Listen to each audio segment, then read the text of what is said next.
Haleluya, haleluya, haleluya, Yesus. Terima kasih Tuhan Allah Bapa kami dalam sorga. Kami bersyukur kepadamu ya Bapa.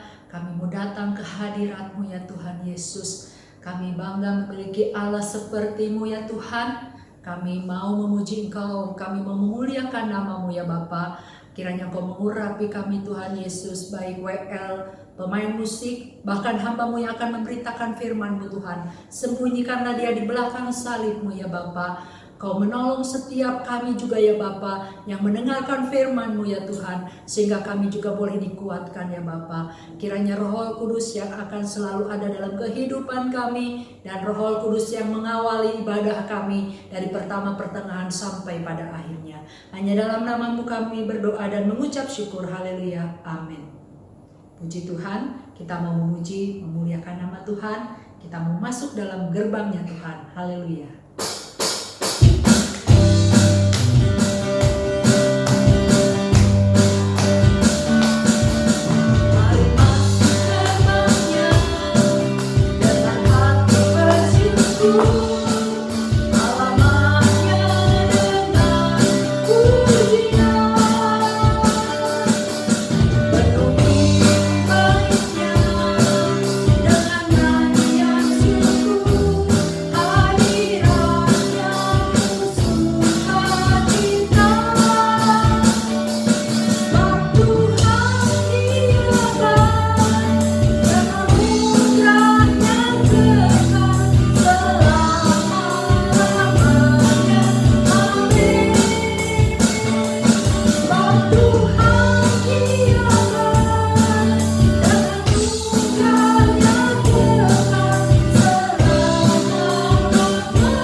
Pujian langit dan bumi, pujilah Tuhan.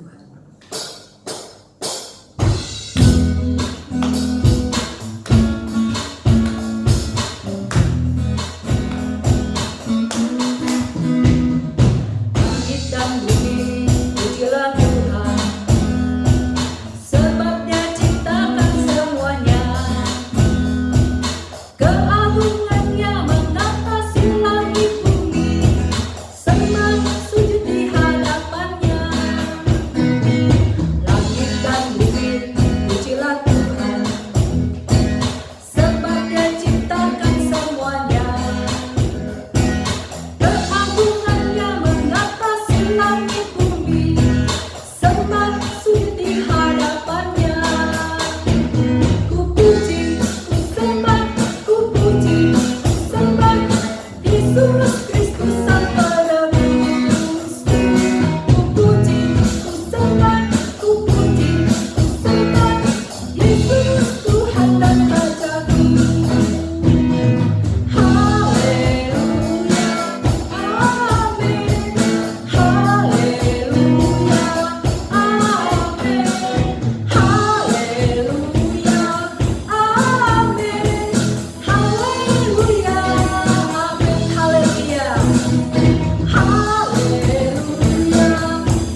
telah berkorban bagi kita. Dan kita bersyukur kepada Tuhan pada pagi hari ini.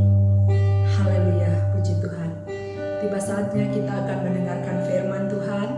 Mari kita mau siapkan hati dan pikiran kita untuk kita dapat sama-sama dibekali oleh firman Tuhan. Dan kita tahu begitu besar pengorbanan Tuhan yang sudah Tuhan sediakan bagi kita. Haleluya. Terima kasih Yesus.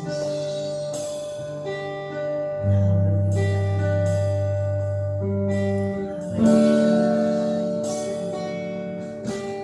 Kemanakah aku dapat pergi, menjauhi roh-Mu yang suci, Kau sahabat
Yesus, terima kasih. Kita mau lari kemana? Kita hanya lari di bawah kaki Tuhan. Kita berlari dan mendapat perlindungan yang daripada Tuhan. Haleluya Yesus. Terima kasih, terima kasih. Sungguh besar. Haleluya.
Tapi kami memiliki Allah yang bangkit, Allah yang hidup, bahkan Allah yang selalu menyertai kehidupan kami Tuhan.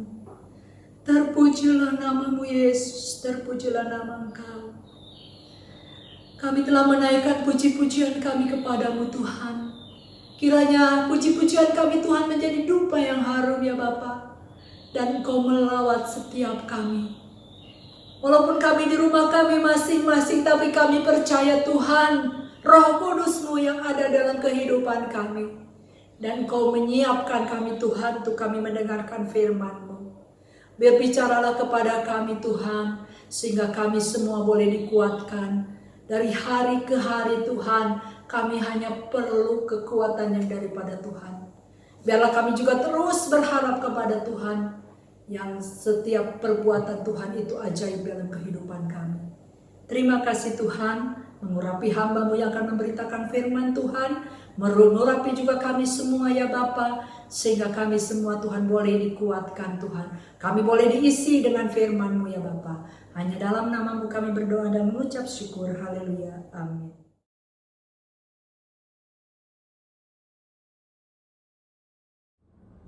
Haleluya.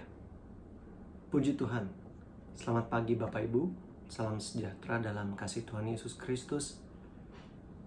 Dalam ibadah kita hari ini, minggu pertama, kembali kita akan memperingati kematian Tuhan Yesus Kristus untuk menebus dosa pelanggaran kita, sehingga kita memperoleh kehidupan yang baru di dalam Yesus Kristus.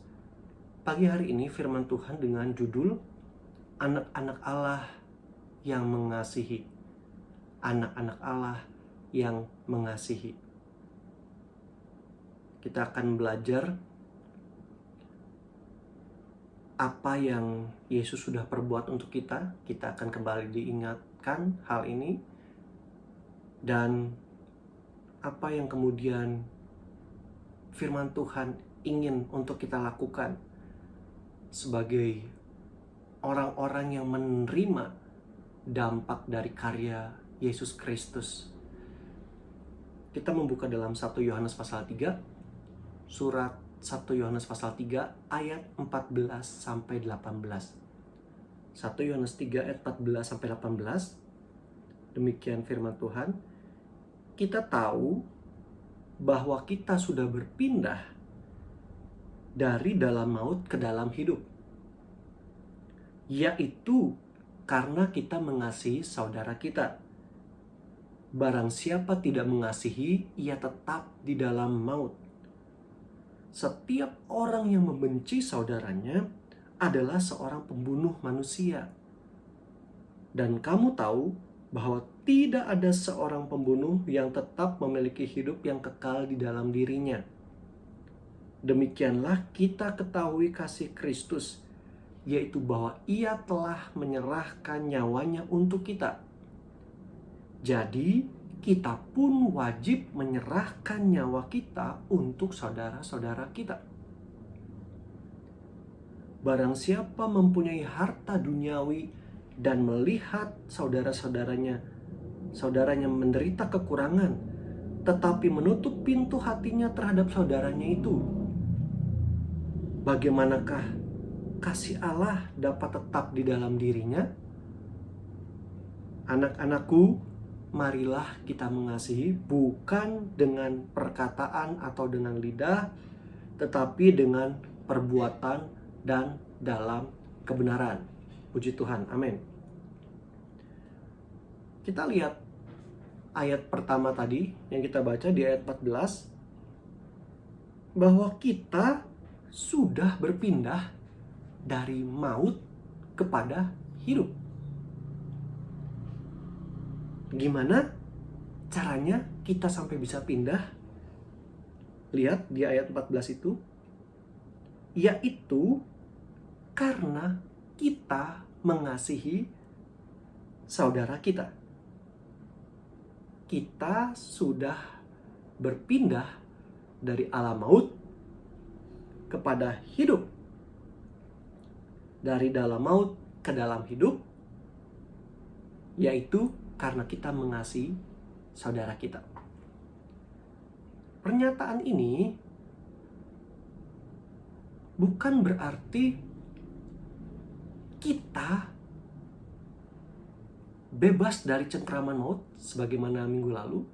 Itu karena hasil usaha kita, yaitu hasil dari kita mengasihi saudara kita.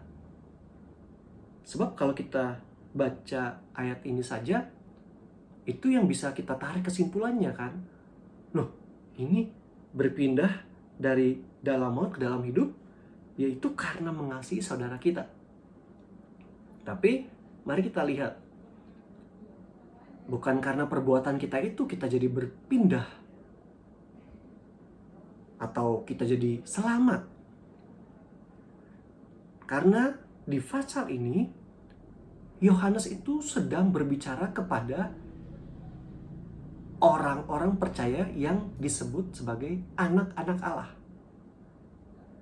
Saudara bisa lihat pasal 3 ini ayat 1 mulai, lihatlah betapa besarnya kasih yang dikaruniakan Bapa kepada kita sehingga kita disebut anak-anak Allah.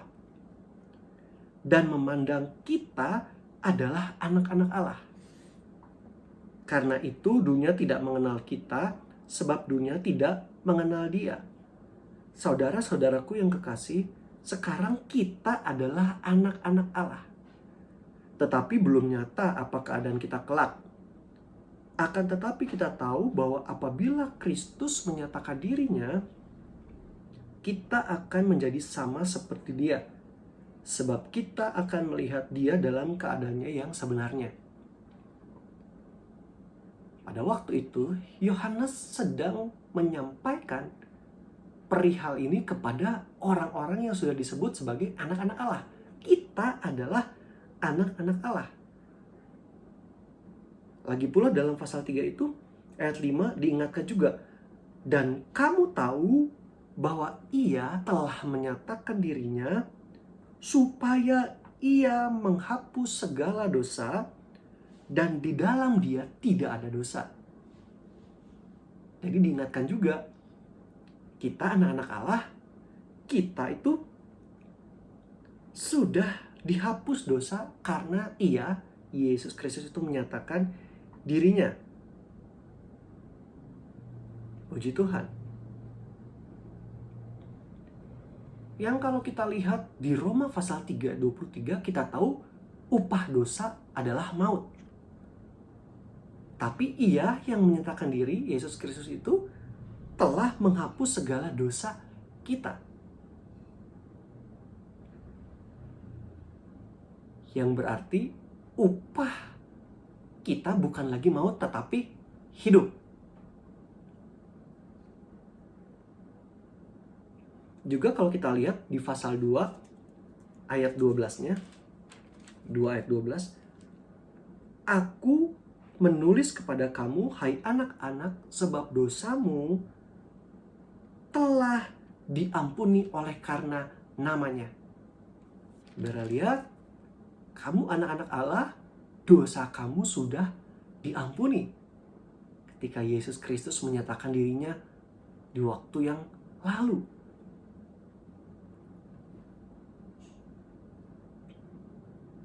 Lalu dengan cara bagaimana Yesus atau Dia itu menghapus dosa kita?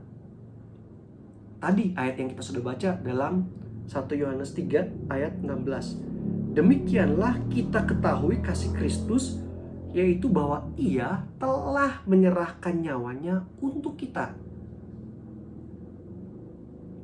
Sehingga ini yang dijelaskan oleh Rasul Yohanes. Kamu yang jadi anak-anak Allah,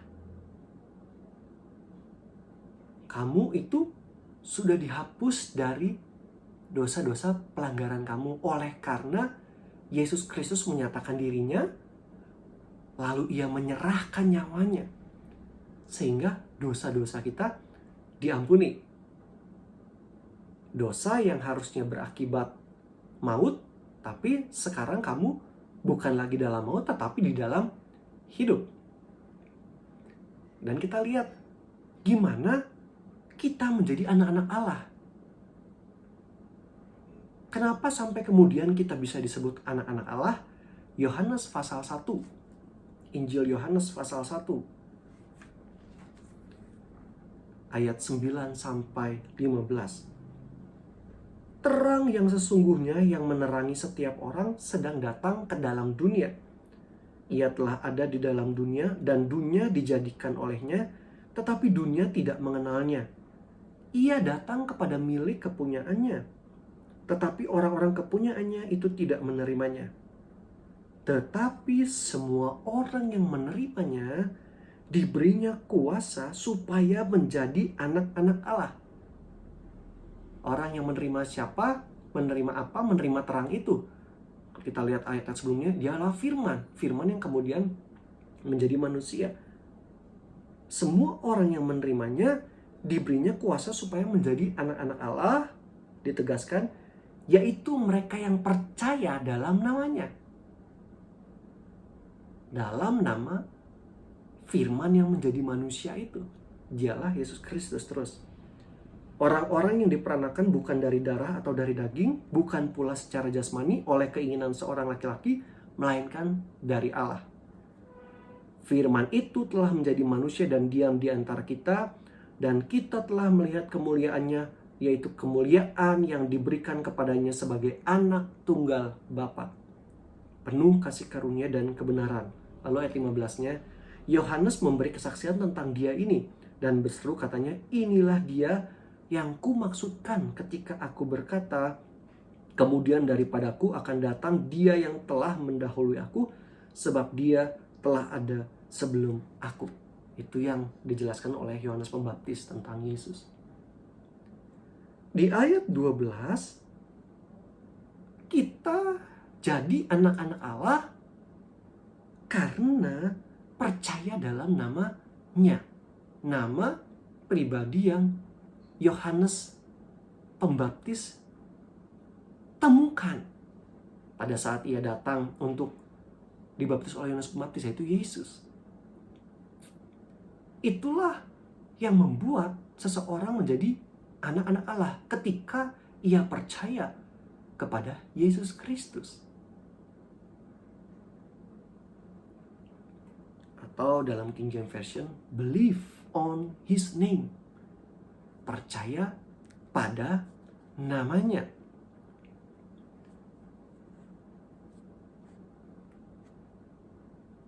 Ini bagian pertama, saudara. Bagian pertama. Kita mengingat apa yang Yesus perbuat untuk kita. Dia menyerahkan nyawanya supaya kita ditebus dari dosa kita, sehingga kita yang percaya diangkat menjadi anak-anak Allah. Dan di pasal-pasal ini juga kita kembali ke 1 Yohanes pasal 3. Misalnya saudara lihat di mulai pasal 2-nya ayat 28, ini sedang diajar bagaimana hidup sebagai anak-anak Allah. Rasul Yohanes sedang mengajarkan, "Hei, kamu anak-anak Allah, kita ini sudah anak-anak Allah." Tadi ya, jadi anak-anak Allah itu karena percaya kepada namanya. Lalu dijelaskan kita sudah berpindah ke dalam maut, dari dalam maut ke dalam hidup. Yaitu karena kita mengasihi saudara-saudaranya. Bukan berarti kita pindah dari maut kepada hidup karena kita berbuat kasih. Tetapi kita tahu, ini maksud Yohanes mau mengajarkan kehidupan bagaimana hidup sebagai anak-anak Allah. Sebab kita tahu kita bisa diselamatkan oleh karena percaya kepada Yesus Kristus. Dan sekarang wujud orang yang percaya menerima keselamatan itu juga dia pasti akan mengasihi. Iman pasti disertai dengan perbuatan. Jadi kita mengerti maksudnya Yohanes, Rasul Yohanes di sini mengatakan kita pindah dari dalam maut ke dalam hidup itu maksudnya adalah untuk mengajar kita yang memang sudah menjadi anak-anak Allah bahwa kita harus mengasihi. Nah, ini bagian yang kedua. Apa yang kita sudah terima, dampak dari karya Yesus Kristus buat kita, maka ada hal yang harus kita perbuat, yaitu mengasihi. Di 1 Yohanes 3 ayat 11-nya, sebab inilah berita yang telah kamu dengar dari mulanya, yaitu bahwa kita harus saling mengasihi.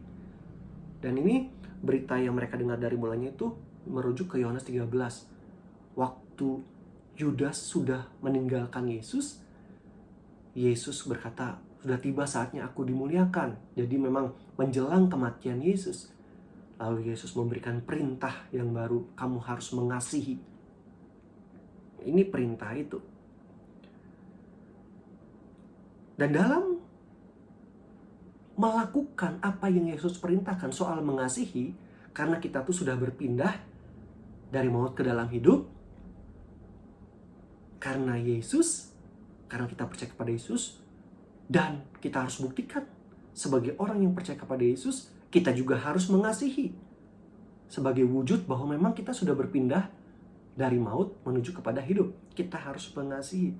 Dan dalam mengasihi ini, ada dua sisi yang kita lihat. Seperti koin. Sisi satu adalah hal yang harus dibuang, dimatikan, dihilangkan. Dan sisi yang lain adalah hal yang harus dilakukan, ditambahkan, dikerjakan. Mari kita lihat dari pembacaan kita. Yang pertama, yang harus dibuang, harus dimatikan adalah di ayat 14 bagian B-nya, 1 Yohanes 3 ayat 14 bagian B. Barang siapa tidak mengasihi, ia tetap di dalam maut. Sebab kalau orang tidak mengasihi, sebenarnya dia dikatakan Yohanes, dia itu belum berpindah. Dia masih tetap berada di dalam maut. Dan contohnya, seperti di perikop ini, orang yang tidak mengasihi adalah ayat 15-nya. Setiap orang yang membenci saudaranya adalah seorang pembunuh manusia. Dan kamu tahu bahwa tidak ada seorang pembunuh yang tetap memiliki hidup yang kekal di dalam dirinya. Ini yang harus kita buang. Yaitu sikap tidak mengasihi, atau lebih spesifik lagi, membenci saudara kita. Karena orang yang membenci saudaranya kategorinya sama dengan pembunuh manusia. Dan jelas sekali di Alkitab, pembunuh manusia tidak memperoleh hidup yang kekal dalam dirinya.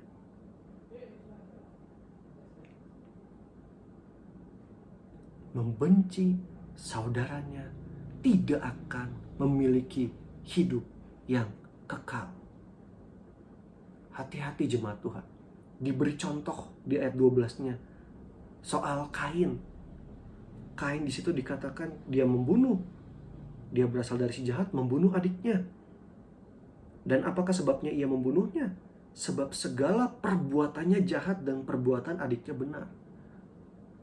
Segala perbuatan Kain dikatakan jahat. Sampai dikatakan seperti itu. Kalau kita lihat di Kejadian pasal 4, waktu persembahan Kain tidak diterima oleh Tuhan, Kejadian 4 ayat 5, maka dia panas, hatinya panas dan mukanya muram. Dia kesal kepada Habil, adiknya. Dia ada rasa mulai tidak suka, iri, bahkan benci. Karena Yohanes merujuk kepada kisah Kain itu. Sehingga semua yang diperbuatnya jahat. Waktu Tuhan tahu hati Kain seperti itu, maka di Kejadian 4 ayat 6 Tuhan tuh sudah berfirman, kenapa kamu seperti itu? Hati-hati, kalau seperti itu, ya bahasa sederhananya lah, seperti itu terus, dosa sudah mengintip. Jadi Tuhan sudah kasih peringatan kepada Kain. Tapi karena dia begitu panasnya, rupanya firman Tuhan itu tidak digubris. Karena dia begitu panas, dia begitu benci. Sehingga akhirnya dia membunuh Habel. Malah waktu Tuhan lagi tanya, gimana Habel? Malah dia mengucapkan, apa aku penjaga adikku? Jadi saudara, memang kalau dosa dibiarkan bertumbuh dalam diri kita, itu bisa menghasilkan buah. Dan dari satu dosa, mulai dari panas, marah, iri, benci, sampai kemudian membunuh, itu yang terjadi. Dosa itu bisa menjalar dari satu hal kepada hal-hal yang lainnya. Makanya dikatakan segala perbuatan Kain itu jahat. Dia kesal, dia membenci Habil adiknya. Dia tidak mau mengasihi adiknya. Padahal Tuhan sudah berfirman, kalau kamu tetap panas seperti itu, dosa itu sudah mengintip. Itulah gambaran yang terjadi dengan kebencian. Coba jemaat Tuhan kita renungkan. Ketika kita kesal sampai membenci orang lain, berapa kali kita dengar firman Tuhan, Tuhan mau kita mengampuni orang itu, mengasihi, bahkan doakan, berkati orang yang menganiaya, musuh-musuh kamu. Tapi kita harus jujur, kadang kita menolak untuk melakukan hal itu, bukan? Karena kita terlanjur begitu sakit hati. Kita sudah baik, tapi kita dikatakan hal yang buruk. Mari jemaat Tuhan, jangan biarkan kita diikat oleh kebencian. Tidak ada kehidupan kekal bagi orang yang memelihara kebencian dalam hidupnya. Mari kita memilih untuk hal yang kedua. Sisi koin yang kedua, yaitu kita harus lakukan, tentu kita mengasihi. Ayat 18, 1 Yohanes pasal 3. Anak-anakku, marilah kita mengasihi bukan dengan perkataan atau dengan lidah, tetapi dengan perbuatan dan dalam kebenaran. Mengasihi dengan perbuatan dan dalam kebenaran. Dan kita akan terkejut ketika kita mendapati batas limit kita mengasihi itu seperti apa. Ini batasnya, ini limitnya di ayat 16 bagian B atau bagian C. Karena Kristus sudah menyerahkan nyawanya untuk kita, jadi kita pun wajib menyerahkan nyawa kita untuk saudara-saudara kita. Bukankah dalam kalimat sebelumnya Kristus menyerahkan diri nyawanya itu, kita ingat ya, waktu ia berdoa, kepadamu disalib, kuserahkan nyawaku dan matilah dia. Jadi saudara, limit bagaimana kita harus mengasihi itu bahkan sampai mengorbankan diri kita untuk orang-orang lain. Dan contoh aplikasi praktisnya itu di ayat 17. Sudah diajarkan oleh Alkitab melalui Yohanes. Gini nih, kita kira-kira mau menyerahkan nyawanya kepada saudara-saudara kita.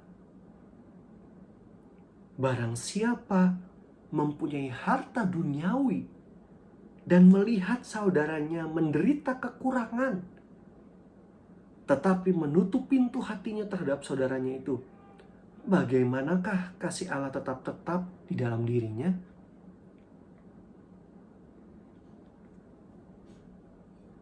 Kalau kita anak-anak Allah, kita memiliki harta duniawi, lalu melihat saudara-saudara kita menderita kekurangan, dan kita tutup hati kita. Kita punya pemikiran, wah ini orang ini gak bener lah, atau orang ini malas dan sebagainya. Kita tutup hati kita. Bagaimana kasih Allah dapat tetap di dalam dirinya?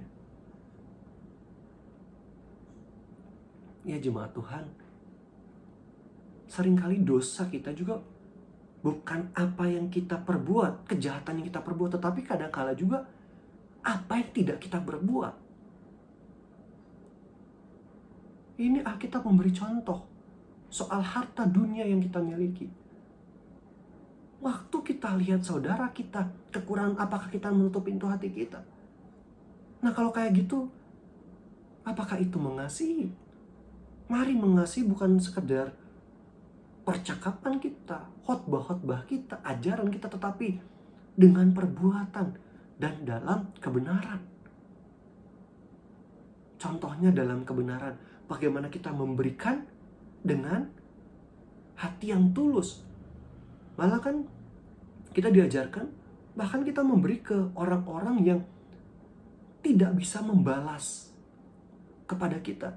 Kadang kita memberi kepada orang-orang yang kita pikir nanti dia bisa membalasnya kepada kita. Nah itu untuk apa? Bukankah orang-orang yang tidak percaya juga melakukan hal itu, orang-orang yang berdosa? Tapi kita mau dalam kebenaran. Kita dengan tulus hati, dengan tanpa pamrih, dengan tidak mengharapkan balasan, kita mau memberikan harta duniawi kita. Belum sampai nyawa kita loh. Limitnya sampai nyawa kita kepada orang-orang lain.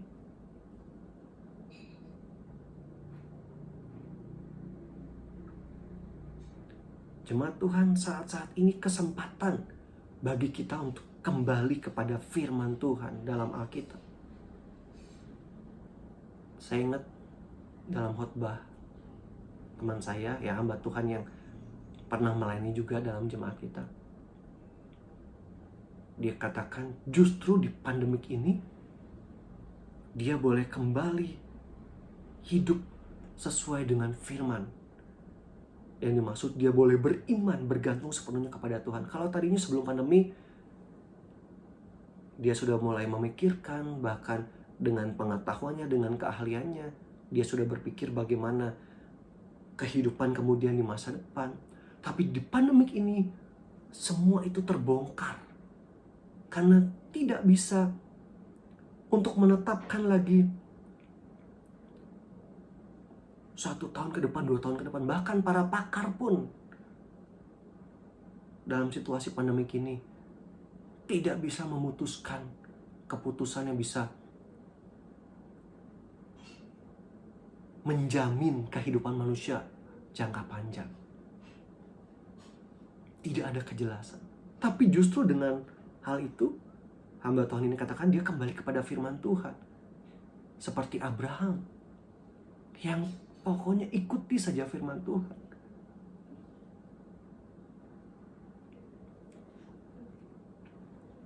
Sama jemaat Tuhan. Mari kita semua sama-sama diajar.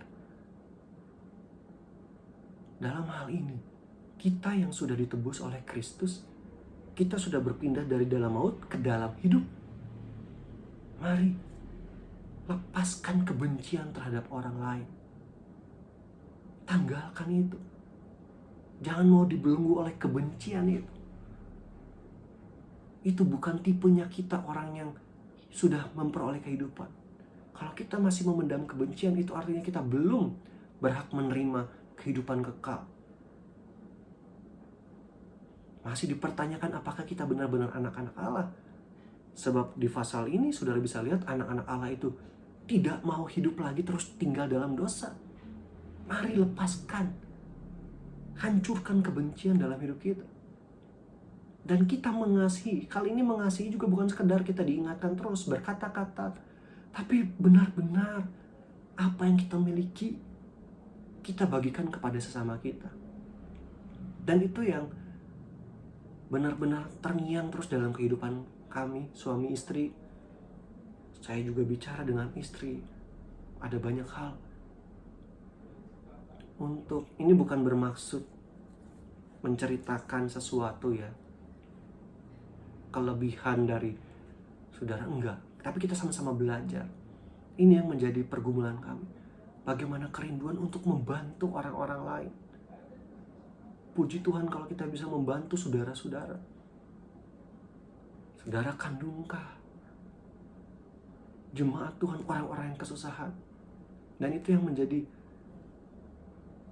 pikiran kami sekarang-sekarang ini. Dan puji Tuhan, lewat cinta kasih jemaat Tuhan juga, lewat berkat-berkat yang Tuhan berikan melalui jemaat, Tuhan memampukan kami untuk bisa memberikan bantuan pada orang-orang ini dalam bentuk harta duniawi. Puji Tuhan. Jadi tidak bergantung pada harta itu, tetapi kita bagikan kepada orang-orang lain. Di masa-masa seperti ini, ketika orang-orang dirumahkan, kesulitan pekerjaan, bingung, mari kita mau membantu mereka. Kita yang dipercayakan harta duniawi, bantulah mereka dengan perbuatan kita. Sebagai anak-anak Allah, jadilah berkat buat mereka. Puji Tuhan, kasih karunia damai sejahtera menyertai kita semua. Haleluya. Haleluya, puji Tuhan. Mari persiapkan kehidupan kita untuk bersekutu dengan tubuh dan darah Yesus. Haleluya. Haleluya. Kepala-kepala keluarga boleh melayani anggota keluarganya. Haleluya. Haleluya. Haleluya. Haleluya. Puji Tuhan. Terima kasih buat pengorbananmu Yesus. Terima kasih. Terima kasih.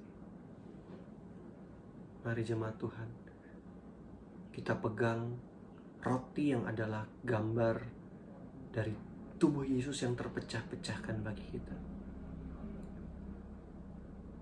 Ya Yesus, kami mengucap syukur buat tubuhmu yang sudah terpecah-pecah bagi kami.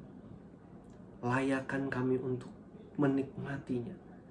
Kami percaya ada berkat rohani, kekuatan dari Tuhan menjadi bagian kami. Dengar pembacaan firman Tuhan. Sebab apa yang telah kuteruskan kepadamu telah aku terima dari Tuhan, yaitu bahwa Tuhan Yesus pada malam waktu ia diserahkan mengambil roti, dan sesudah itu ia mengucap syukur atasnya, ia memecah-mecahkannya dan berkata, inilah tubuhku yang diserahkan bagi kamu, perbuatlah ini menjadi peringatan akan aku. Mari kita makan tubuh Yesus ini dalam nama Tuhan Yesus Kristus. Haleluya.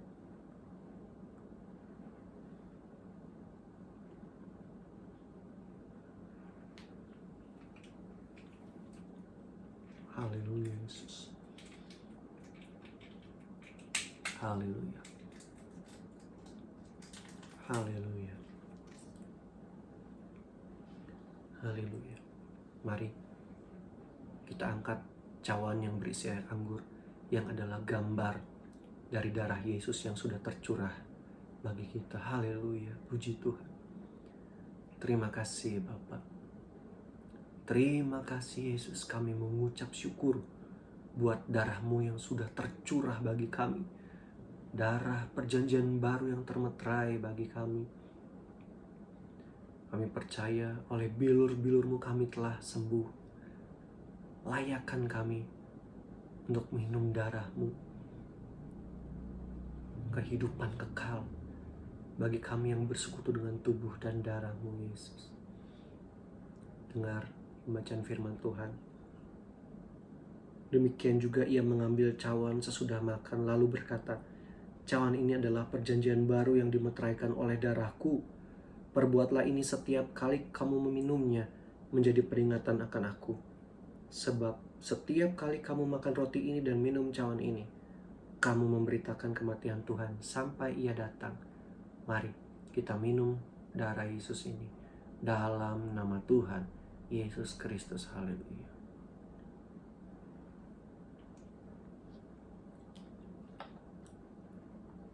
Haleluya. Haleluya. Haleluya. Haleluya. Engkau layak dipuji. Engkau layak disembah. Yesus Kristus, terima kasih. Oleh karena Engkau menyerahkan diri-Mu, menyerahkan nyawa-Mu Tuhan, kami sekarang diselamatkan. Tuhan telah menebus dosa-dosa pelanggaran kami. Kami yang tadinya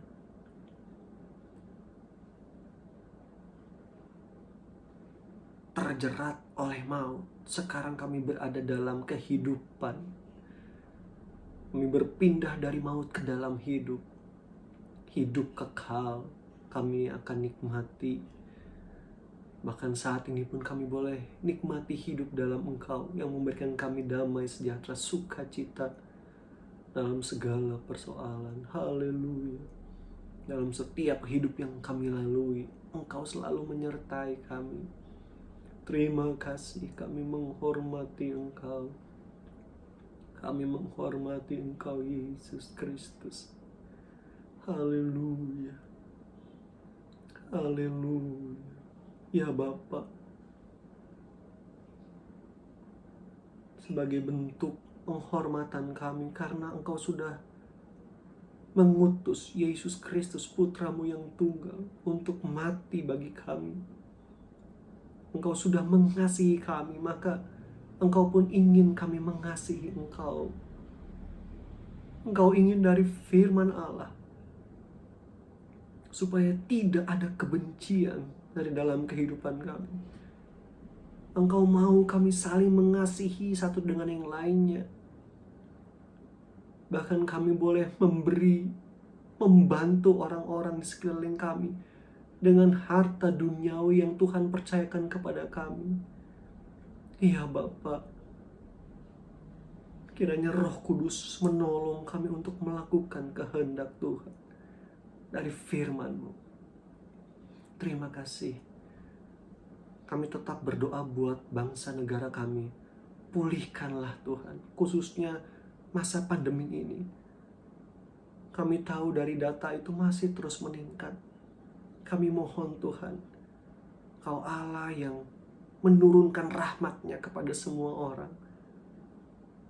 Permohonan kami bahwa pandemik ini boleh selesai di bangsa kami. Pulihkan Tuhan secara bertahap.